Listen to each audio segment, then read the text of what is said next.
los años 70 surge la nueva generación de corredores con Linares, Fuente, López Carril, Perurena, Lasa.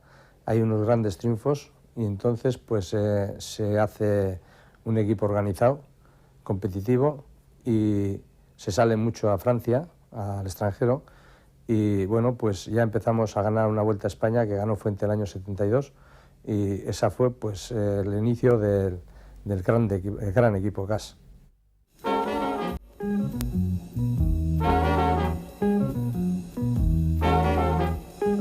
Figuras de las características y dimensión de Eddy Merckx no surgen todos los años. Por eso cuando lo hacen, su reinado se alarga y condicionan al ciclismo de su época. Los 70 conocían ya la forma de entender el ciclismo del campeón belga, y los vascos no van a ser ajenos a ello. Habrá que analizar pues las actuaciones de nuestros ciclistas en aquellas circunstancias.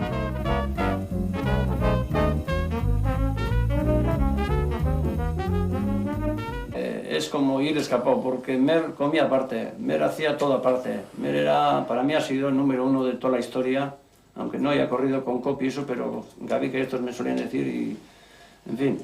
Yo creo que estar con Mer allí a la altura, escapado por ejemplo en una etapa reina como ando muchas veces, pues no sé, es un sueño y es un orgullo para un ciclista. Efectivamente, yo con Merckx he convivido por desgracia, porque es yo creo que lo más correcto.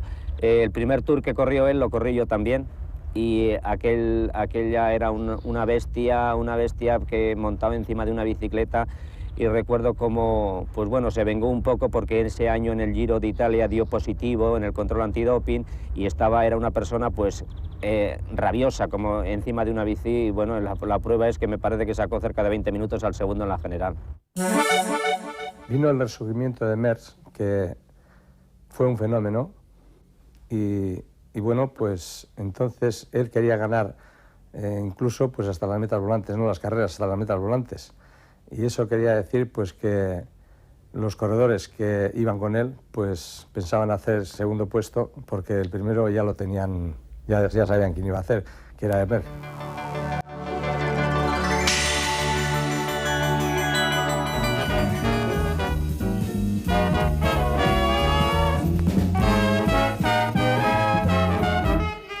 La solidez que ofrecía CAS favorecía que el ciclismo vasco tuviese una regularidad y continuidad que no había disfrutado hasta entonces. Con una plantilla de 20-22 corredores, CAS cubría todo el calendario estatal e internacional, y cualquier corredor tenía como meta el poder entrar a formar parte de este equipo.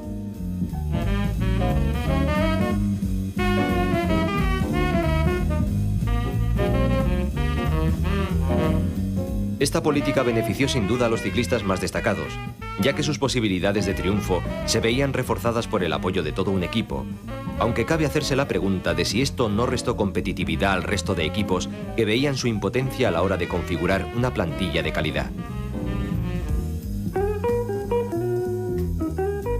Sobre todo, al desaparecer CAS empieza a resurgir el ciclismo, ¿no? Porque CAS capitalizó todo el ciclismo estatal.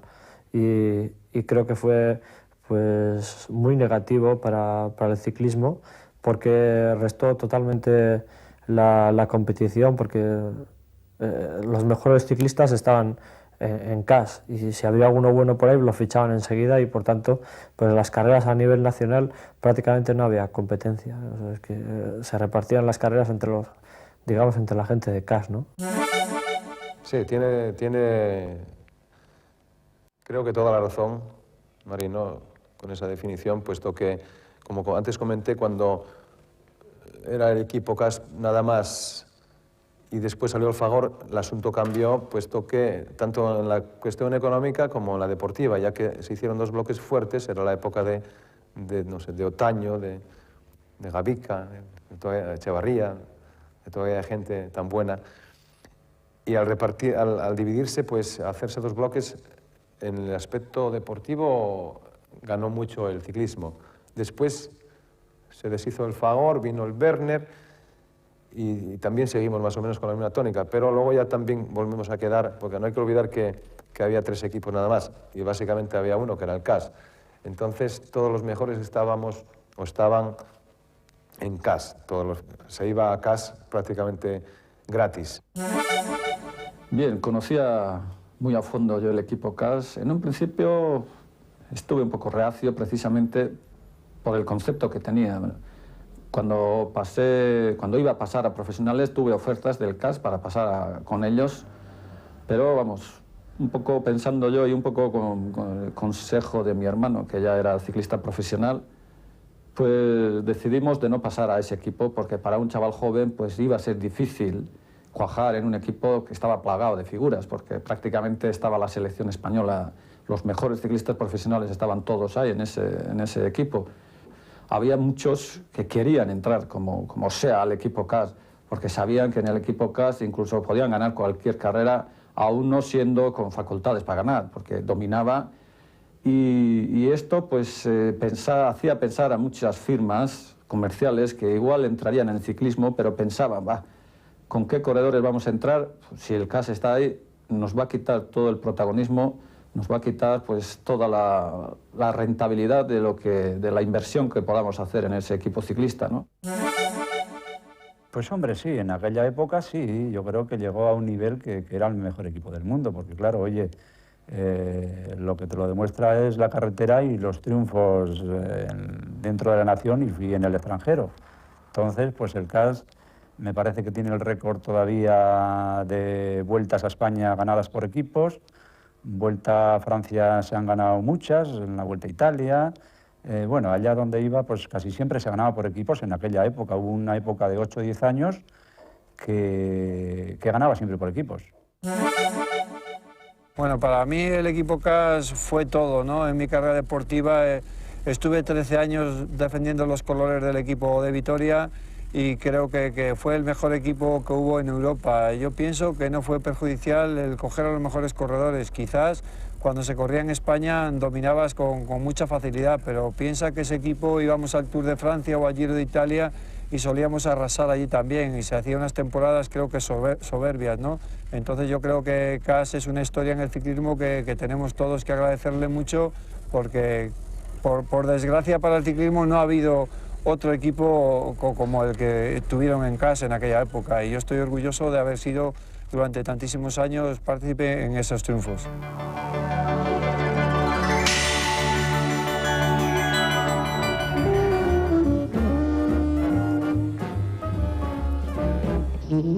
Si exceptuamos actuaciones esporádicas de algunos ciclistas, y Luis Pedro Santamarina con su triunfo en la Vuelta al País Vasco de 1970 fue una de ellas, la década de los 70 va a girar en torno a 3 nombres que, aunque no comenzaron en el mismo equipo, sí tuvieron a lo largo de su carrera el denominador común de correr en las filas de CAS.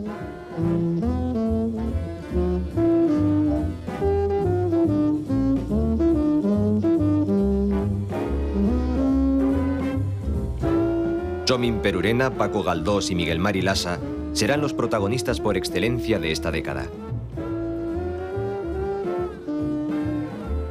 En los 14 años que Txomin Perurena formó parte del pelotón profesional, su actuación vino marcada por una entrega y lucha propias de un gran ciclista. Para los 70, Perurena ya sabía lo que era ganar, aunque sería en esta década cuando obtendría sus triunfos más importantes.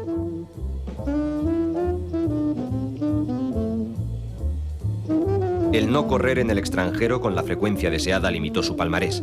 En cualquier caso, los triunfos obtenidos en el resto de carreras hicieron de Txomin Perurena uno de los grandes del ciclismo vasco. Eso es un poquito la espina que tengo clavada. Efectivamente, en el Tour nunca se me dio bien cara a las victorias parciales y, sin embargo, pues conseguí la famosa montaña del Tour del 74.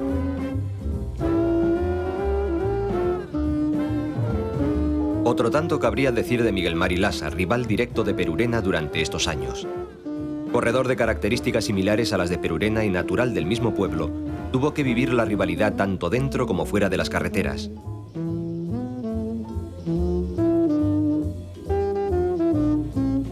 Con una mayor proyección internacional que Perurena, Lasa pasaría a la historia por sus victorias conseguidas tanto en el Giro como en el Tour de Francia.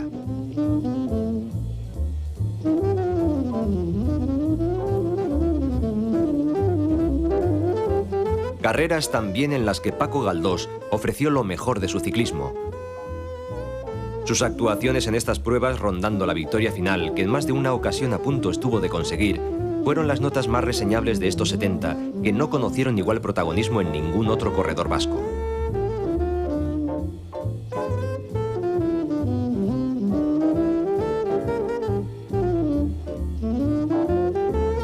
Los comienzos de sus carreras en el campo profesional lo fueron ya con triunfos importantes en carreras extranjeras. Así, en el Giro de 1970, Lasa, con el maillot de la casera, ganaba la 12ª etapa que transcurría entre Francavilla y Loreto.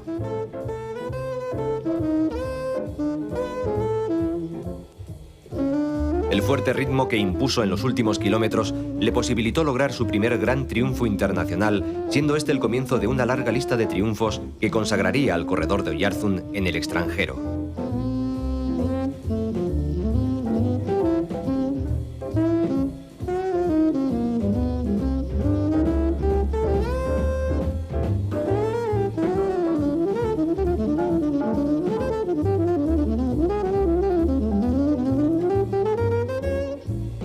Un año más tarde, Txomin Perurena haría lo mismo, adjudicándose la 6ª etapa del Giro, corrida entre La Guilla y Orvieto.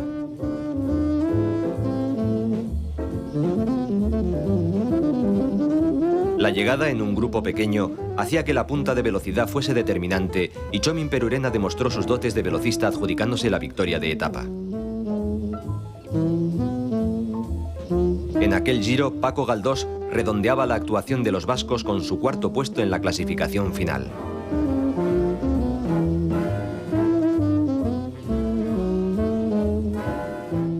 Pero será 1972 el año en el que los tres coincidieron con grandes actuaciones. La Vuelta del 72 fue el marco elegido para que una vez más Perurena, Lasa y el CAS en general mostrasen su protagonismo.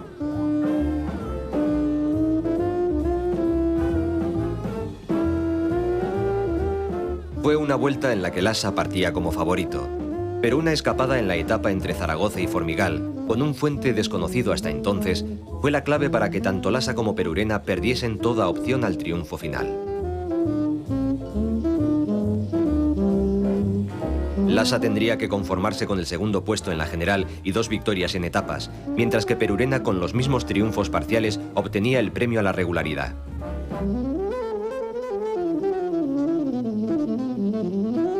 Otro vasco, Jesús Aranzábal, obtendría también una victoria por etapas, esta vez muy cerca de casa.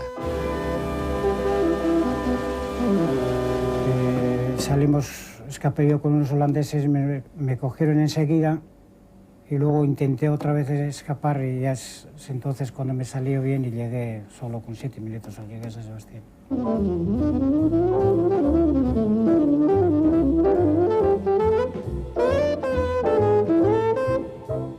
Ese mismo año, Miguel María Lasa conseguía un nuevo triunfo en la 11ª etapa del Giro, después de imponerse en un sprint apretadísimo.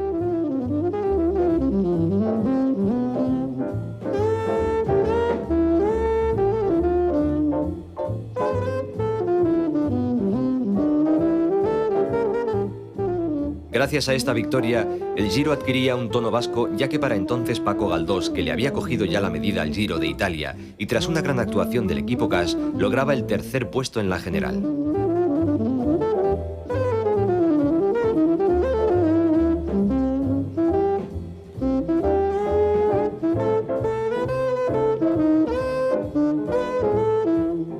En aquel espectacular Giro, Fuentes se enfundó 5 veces la maglia rosa, aunque Merckx, con su gran ambición, terminaría una vez más imponiendo su ley.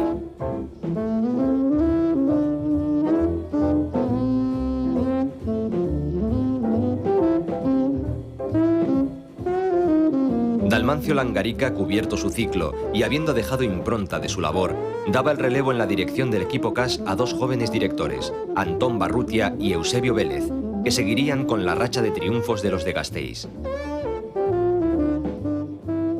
Perurena en 1973 se alzaba con el Campeonato de España de fondo de carretera y daba paso a 2 años en los que nuestros 3 protagonistas lo fueron de verdad.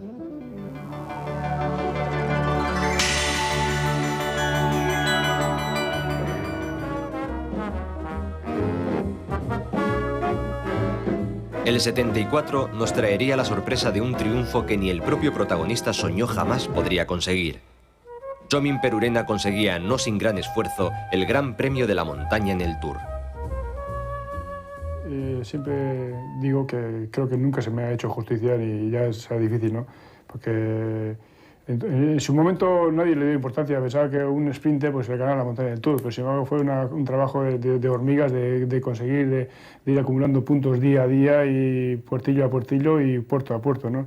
Y incluso llegué a superar a un mes con bastantes puntos de diferencia. Además, siempre he tenido curiosidad por saber cuántos puntos, pero creo que fueron igual más de 50 o 60 puntos de diferencia sobre el Gran Mer, ¿no?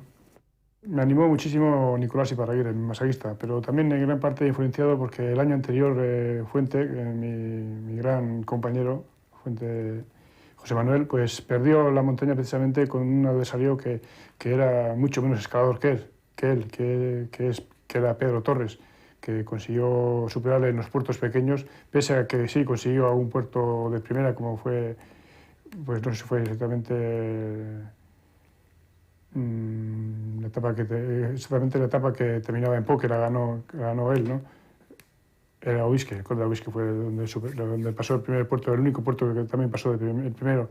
Y después de ver que él ganó, pues no sé, que tenía un poquito clavada la espina y me dediqué de lleno. Y también, pues como una anécdota, pues ya he contado en varias ocasiones, ese año Capanolo sacó material ligero, concretamente la dirección de titanio, el eje pedalero de titanio, y para el equipo, para los colores del equipo solamente había 3 grupos disponibles. Entonces, si quería tener opción a uno de ellos, pues tenía que disputar la montaña, si no, no me lo ponían. Entonces, pues con esto quiero decir que entonces el material pues también hacía quizás más ilusión que hoy en día, porque lo tienen todo más fácil, ¿no?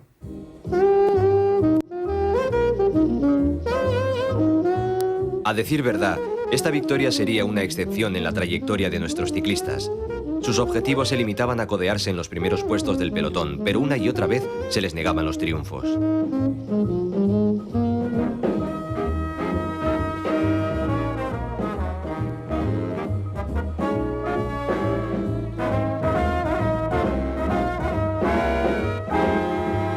Nuestros máximos protagonistas de esta década estuvieron en disposición de ganar la Vuelta a España, pero los ciclistas que no contaban en los pronósticos inicialmente fueron un obstáculo a la hora de conseguir el triunfo final.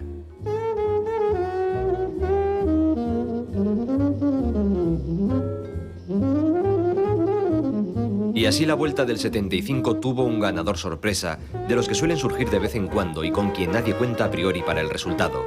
Se llamaba Agustín Tamames y fue quien impidió que Perurena se alzase con su triunfo.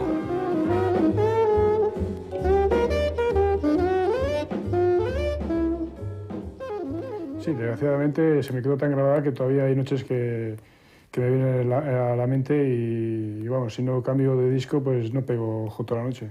Y eso, pues que ese día triste para mí y para todo el equipo, por supuesto. Hubo gente del equipo y concretamente Barrutia, pues era un mar de lágrimas, ¿no? Yo no derramé ni una lágrima, pero todavía lo tengo muy clavado.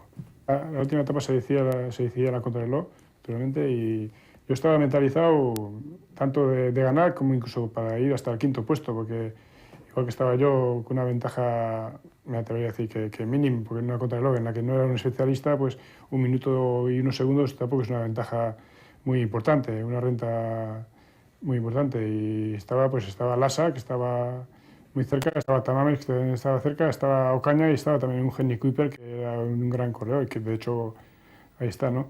Por lo tanto, quedé segundo y igual si en vez de segundo pues quedo 5.º, pues quizás todo el mundo pues, se acordaría mucho menos, ¿no? Pero sin embargo quedé segundo y a 14 segundos y eso pues lógicamente ha repercutido mucho y seguirá repercutiendo y acordándome de ello, ¿no? No ganó la Vuelta a España pues porque ha sido un hombre de mala suerte, porque una etapa que llegamos a San Ignacio, a la pista de San Ignacio, le hicimos la llegada con Linares, llegó a la pista solo y en la contrameta pinchó y hizo tercero. Tenía 30 segundos de bonificación y 15 segundos de segundo. Entonces, en la última etapa que llegó a Miranda, se escapó Kuiper subiendo Herrera y Perú pues llegó en el pelotón para sprintar al segundo puesto, como había 15 segundos de bonificación y también llegó pinchado y hizo tercero. Entonces, tuvo una malísima suerte Perú, podía haber ganado una Vuelta a España y bueno, pues no ganó pues 12 segundos en la contrarreloj, pues Tamames hizo mejor contrarreloj que él y pues sacó pues 12 segundos. La Vuelta del 77 fue también escenario de algo que se repitió con demasiada frecuencia durante esta década para nuestro ciclismo. Un Freddy Maertens intratable aquella temporada se interpuso de nuevo entre Lassa y el triunfo final en la Vuelta a España. Al año siguiente, Paco Galdós fue vencido por Job Zoetemelk, el eterno segundón. El holandés estuvo 13 días de amarillo y nadie pudo inquietarle. Algo parecido le ocurrió a Paco Galdós en el Giro de Italia, aunque en este caso la diferencia no fue reflejo de lo acontecido. La falta de carácter, la mala suerte o las circunstancias que rodeaban a los extranjeros en esta prueba pudieron ser las causas de este resultado. En cualquier caso, un segundo puesto era la mejor clasificación jamás lograda hasta entonces por un ciclista vasco en esta prueba.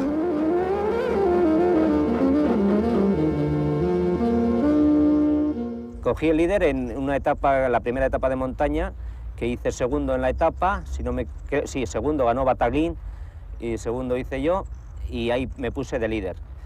Y ya desde la tercera pues hasta la contrarreloj de Forti de Marmi, que sería pues la 12 o la 13 etapa o la 14, no recuerdo muy bien, 9 días estuve de líder.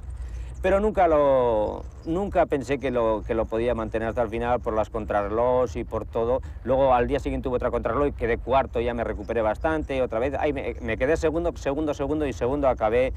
Y en la última etapa, que por cierto gané, no le pude descolgar a Bertoglio, pero también por un problema de mentalización. En esa misma etapa que acababa en el Stelvio, yo cuando en la salida no me creía que podía ganar, cuando aquí en Vitoria ahora me entero que estaban todos pues esperando, en Vitoria, en Vitoria, el País Vasco, todo, estaban esperando a que yo era el vencedor seguro, incluso los mismos italianos, recuerdo en la prensa como ponían que sería yo el primer español que ganaba el Giro de Italia, pero yo no lo llegué a asimilar.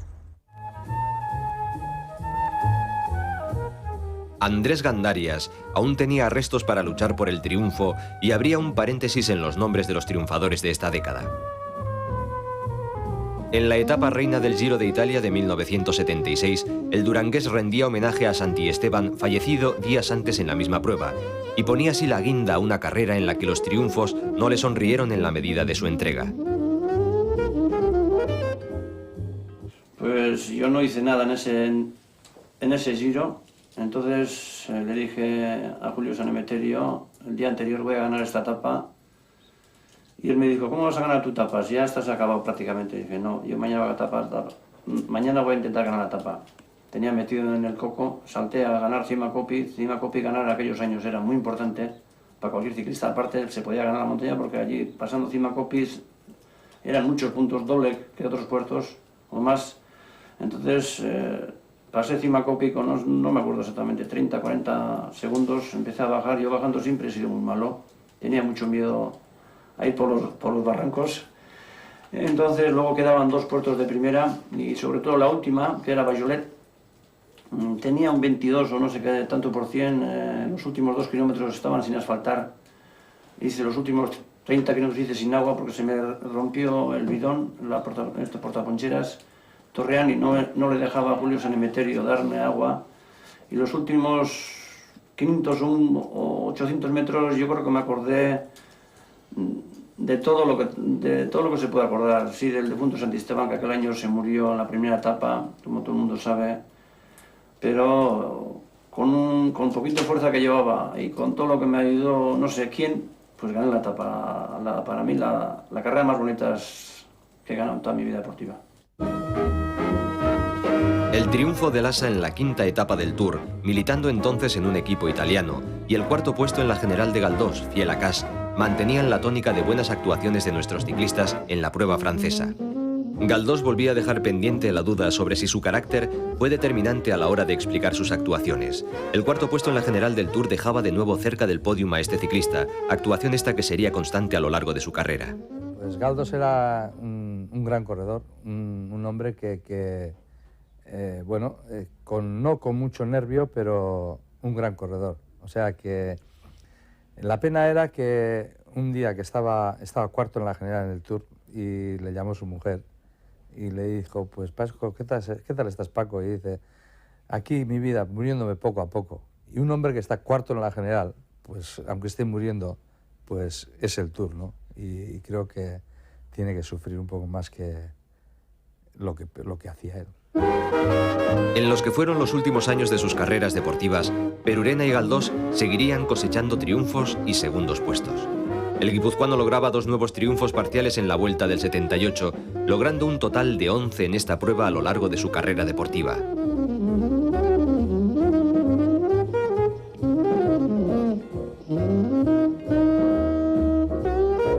Lasa, que prolongaría aún más su carrera deportiva, seguía dando muestras de su calidad como sprinter y obtenía su tercer triunfo en el Giro de Italia del 77 y el segundo en el Tour de Francia, venciendo en la 9ª etapa que aquel año finalizaba en Biarritz. El Tour cogía sabor vasco aquel día. La etapa de Biarritz pues tenía muchas cosas para que sea uno de los mejores recuerdos, porque prácticamente llegaba a casa y tenía pues una corazonada de que tenía que vigilarle a un elemento que le veía que estaba muy nervioso, buscando todos los días, y un hombre de su talla, como Jan Rast, que estaba buscando los primeros 10 o 12 días, por lo menos fueron, que habíamos corrido, no había conseguido, demuestra que no es fácil ganar una etapa, porque un corredor como la talla de él, que no podía conseguir hasta ahí, demuestra que una etapa en el Tour es muy caro y tienes que tener toda la suerte del mundo a tu favor y luego pues tú poner algo de tu parte.